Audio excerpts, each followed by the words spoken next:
Halo semua, berjumpa kembali dalam Andreas Agung TV. Pada video ini saya akan menjelaskan tentang 9 teknik closing menggunakan WhatsApp marketing. Jadi ini penting banget ya, karena kan hampir semua orang saat ini pakai WhatsApp untuk berkomunikasi. Termasuk tentunya komunikasi untuk urusan promosi atau jual beli. Oke, jadi bagaimana berbagai teknik closing menggunakan WhatsApp dalam rangka untuk meningkatkan omset penjualan Anda?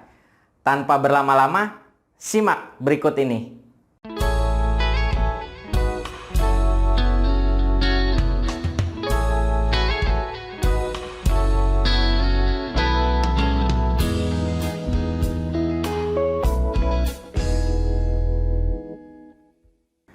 Oke, kita langsung aja ya. Sebentar, saya buka dulu slide-nya. Oke, ini dia. Jadi kita langsung aja ya. Jadi yang pertama adalah Anda jalankan chatting di WhatsApp secara fast response. Ini penting banget ya. Jangan lama-lama dalam membalas chatting dari calon buyer. Anda harus punya respons yang cepat. Kalau ada yang chatting harus langsung Anda tanggapi. Karena di zaman online ini kalau calon buyer nggak cepat ditanggapi, mereka kan akan dengan mudahnya berpindah ke toko lain. Toh mereka tinggal searching aja pakai HP masing-masing. Udah kan? Mereka dengan mudahnya akan bisa pindah ke toko lain. Jadi Anda wajib fast response.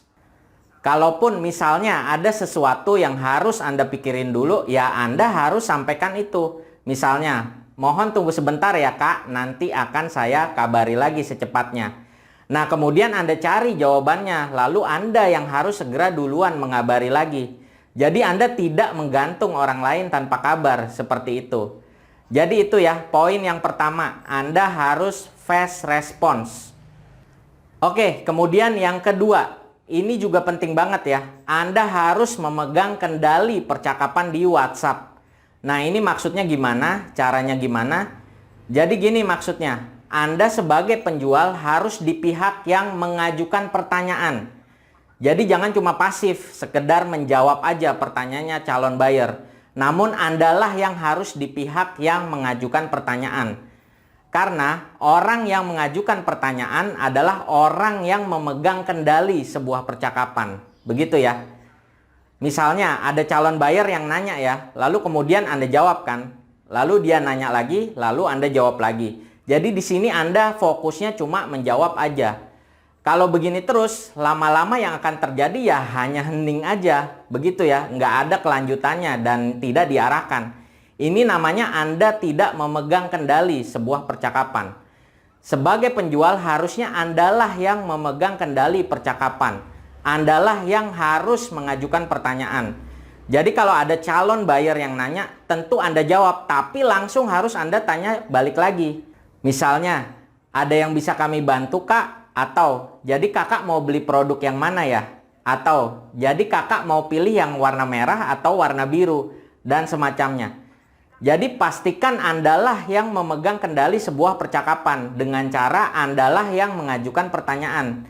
Jadi sebagai penjual jangan hanya pasif aja ya. Jangan cuma sekedar fokus menjawab pertanyaan aja. Seperti itu.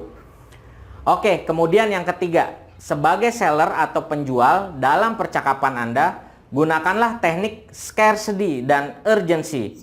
Jadi scarcity itu maksudnya adalah kelangkaan atau keterbatasan. Dan urgency itu maksudnya adalah keadaan yang mendesak.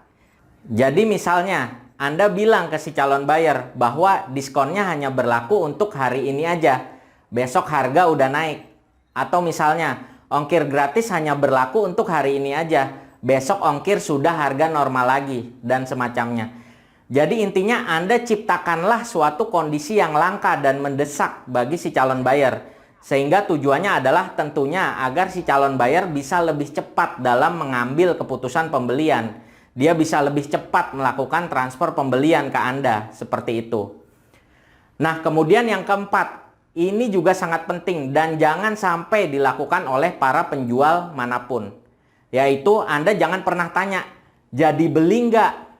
Ini adalah pertanyaan paling buruk yang pernah dilontarkan oleh seorang penjual. Kalau kemudian si calon buyer menjawab, enggak. Ya udah, selesai ya. Jadinya hening. Jadi Anda jangan pernah nanya, jadi beli enggak? ini adalah pantangan utama para penjual manapun. Jadi sebaiknya gimana? Dalam setiap proses chatting atau mungkin Anda sedang melakukan follow up, maka pertanyaan yang harus Anda lontarkan adalah dengan memberikan pilihan produk Anda. Misalnya, jadinya mau beli yang mana kak? Yang warna hitam atau warna putih? Atau misalnya, jadinya kakak mau beli yang ukuran L atau ukuran XL? Seperti itu. Jadi jangan pernah memberikan celah untuk orang itu bisa berkata tidak. Alias jangan pernah memberikan pilihan yang salah satunya adalah berkata tidak. Seperti itu. Pertanyaan yang harus Anda lontarkan adalah terkait dengan pilihan produk Anda saja. Jangan ada pilihan untuk bisa berkata tidak di situ. Begitu ya. Oke, kemudian yang kelima. Selalu gunakan 4 kata-kata sakti ini ya. Jadi itu adalah pujian, tolong, maaf, dan terima kasih ya. Jadi kalau Anda chattingan dengan calon pembeli, wajib untuk selalu menggunakan 4 kata-kata sakti tersebut. Oke, kita bahas satu-satu ya. Yang pertama itu adalah pujian. Jadi Anda itu harus selalu memuji apapun pilihannya si customer ya. Jadi misalnya si customer ini akhirnya lebih memilih suatu produk tertentu misalnya. Lalu kemudian dia bilang, saya mending beli sepatu yang warna coklat ini aja deh. Nah, di sini Anda jangan menyanggah. Justru Anda itu harus selalu memuji apapun pilihannya si customer. Anda bilang, iya kak, bener banget pilihan kakak. Sepatu yang warna coklat itu memang bagus banget kak. Cocok sekali buat kakak. Nah, seperti itu. Jangan Anda malah berbeda pendapat dan menyanggah pilihan dia. Anda malah bilang, jangan yang coklat kak, bagusan juga yang putih. Jangan seperti itu. Itu berarti Anda malah menjelekkan produk Anda sendiri dong. Dalam arti produk Anda yang warna coklat tadi berarti nggak bagus dong. Jangan ya. Dan lagi pula selera tiap orang itu kan juga berbeda-beda. Nah makanya oleh karena itu Anda harus selalu memberikan pujian apapun pilihannya si customer. Nah lalu kata sakti yang kedua. Gunakan kata tolong. Jadi misalnya Anda ada keperluan untuk si customer ini melakukan sesuatu begitu ya. Misalnya dia harus mengisi suatu data dulu setelah melakukan pembelian. Misalnya seperti itu. Nah Anda harus selalu chattingnya gunakan kata tolong. Misalnya, minta tolong ya kak agar kakak bisa mengisi data diri dulu untuk kelengkapan administrasi. Misalnya seperti itu. Jadi begitu ya, jangan lupa gunakan kata tolong kalau misalnya Anda ingin seseorang melakukan sesuatu untuk Anda. Nah lalu kata sakti yang ketiga, jangan lupa juga Anda gunakan kata maaf apabila misalnya ada sesuatu hal yang memang di luar dari yang semestinya. Misalnya stok produk Anda sudah kosong, itu berarti kondisi Anda pada saat itu kan tidak memenuhi harapan si customer. Nah, biasakan Anda pakai kata maaf. Jangan cuma bilang barangnya kosong, tapi biasakan pakai kata maaf. Misalnya, mohon maaf kak, produknya sedang kosong. Seperti itu. Atau misalnya Anda belum kenal dengan calon buyer tersebut. Biasakan juga menggunakan kata maaf kalau Anda ingin mengetahui identitas seseorang. Misalnya, maaf sebelumnya kak, ini dengan kak siapa ya? Seperti itu. Oke, kemudian kata sakti yang keempat. Tentu saja itu adalah pengucapan terima kasih. Jadi biasakan untuk selalu mengucapkan kata-kata terima kasih ya setelah sesi chatting Anda berakhir. Oke, jadi itu ya. Jangan lupa untuk selalu menggunakan 4 kata-kata sakti tadi ya dalam chatting WhatsApp Anda. Jadi orang juga akan bisa menaruh respect kepada Anda ya karena Anda juga melayaninya dengan tulus dan respect.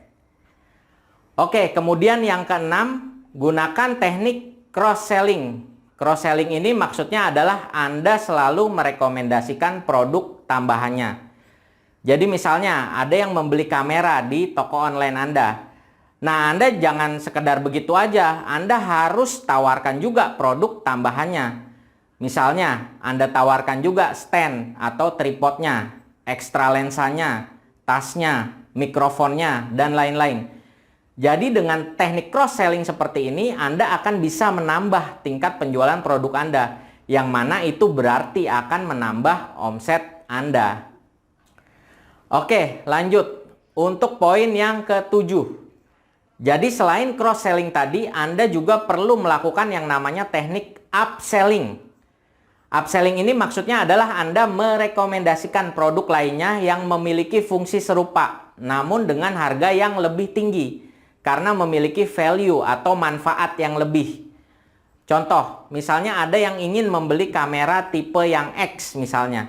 Nah, namun Anda rekomendasikan kamera yang tipe Y, karena kamera yang tipe Y ini memiliki fungsi yang serupa dengan kamera tipe X tadi. Namun manfaatnya lebih, karena fiturnya yang jauh lebih lengkap lagi misalnya yang tipe Y ini. Dan yang tipe Y ini memiliki harga yang juga jauh lebih tinggi. Sehingga dengan begitu Anda juga otomatis akan bisa menghasilkan omset yang lebih ketika bisa menjual dengan harga yang lebih tinggi. Contoh kedua, Anda juga bisa menerapkan upselling dengan cara membuat paket-paket produk.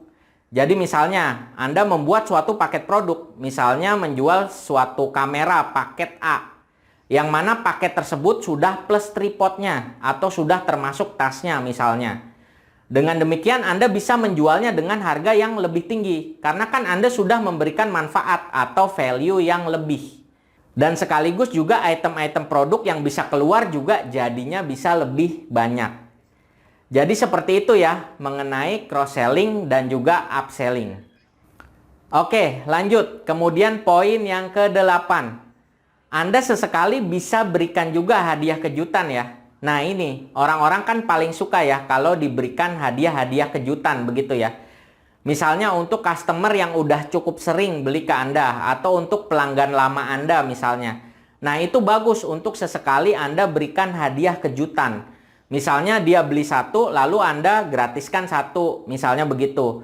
Atau ketika dia beli dengan nominal tertentu lalu Anda kasih hadiah kaos, misalnya seperti itu dan semacamnya. Jadi orang itu suka ya dengan hadiah-hadiah kejutan semacam ini. Jadi silakan bisa Anda terapkan juga. Dan karena si customer itu jadinya senang, dia pasti akan bisa lebih loyal lagi kepada Anda. Begitu ya. Oke, selanjutnya poin yang terakhir, poin yang ke-9. Dalam chatting Anda di WhatsApp, sebagai seorang penjual, Anda mulai sekarang biasakan diri agar Andalah yang mengakhiri percakapan di WhatsApp. Jadi pastikan dalam suatu sesi chatting di WhatsApp, Andalah yang terakhir menulis chattingannya.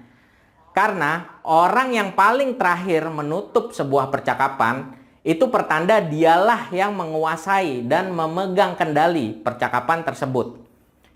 Jadi misalnya Anda bisa tutup percakapan dengan kata terima kasih. Nah kemudian misalnya si buyer ini bales lagi, dia kasih tanda jempol misalnya. Nah itu harus Anda balas lagi. Anda balas juga dengan tanda jempol juga misalnya. Atau tanda senyum. Tapi dia balas lagi. Ya Anda harus balas lagi. Begitu. Pokoknya terus saja. Sampai Andalah yang terakhir chatting dan menutup percakapan tersebut. Seperti itu ya. Oke. Jadi begitu ya. Saya sudah paparkan 9 teknik closing pada WhatsApp marketing. Mudah-mudahan bermanfaat bagi Anda semua. Bagi Anda yang mendapat manfaat dari video ini, silahkan bisa Anda like dan share sebanyak-banyaknya video ini di berbagai sosmed Anda, sehingga orang lain pun akan bisa mendapatkan manfaatnya. Dan jangan lupa juga Anda subscribe channel ini, sehingga Anda akan bisa untuk mengikuti terus video-video selanjutnya dari channel ini. Dan untuk segala link-link terkait, silahkan bisa Anda simak di kolom deskripsi ya, di bawah video ini. Oke, saya Andreas Agung. Sampai jumpa di video-video selanjutnya.